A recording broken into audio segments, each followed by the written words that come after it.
Hello പ്രിയപ്പെട്ടവരെ, പെഡ്രിയെ വാനോളം പ്രശംസിച്ച് ടോണി ക്രൂസ്.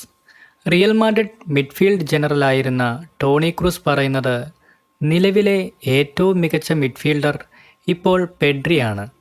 കൂടാതെ ക്രൂസ് പറയുന്നു, മൈതാനത്ത് പെഡ്രി ഉണ്ടെങ്കിൽ ബാർസയുടെ കളിയുടെ താളം തന്നെ വേറെ രീതിയിലായിരിക്കും.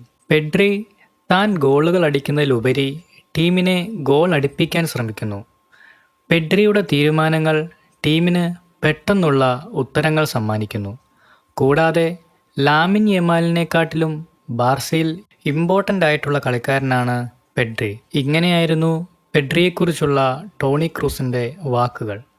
പെഡ്രിയുടെ 2024-25 കണക്കിൽ 54 മത്സരങ്ങളിൽ നിന്നും 6 ഗോളുകളും 7 അസിസ്റ്റുകളുമാണ് ഇതുവരെ താരം സ്വന്തമാക്കിയിരിക്കുന്നത്. എന്തായാലും ടോണി ക്രൂസിൻ്റെ ഈ വാദങ്ങളെ അനുകൂലിച്ചും പ്രതികൂലിച്ചുമാണ് സോഷ്യൽ മീഡിയയിൽ ഇപ്പോൾ ചർച്ചകൾ നടക്കുന്നത്. ഇതിനെക്കുറിച്ചുള്ള നിങ്ങളുടെ അഭിപ്രായം എന്താണ്? കമൻസായി രേഖപ്പെടുത്തുക. കൂടുതൽ സിനിമാ കായിക വിശേഷങ്ങൾക്കായി നമ്മുടെ ചാനൽ സബ്സ്ക്രൈബ് ചെയ്യുക. താങ്ക്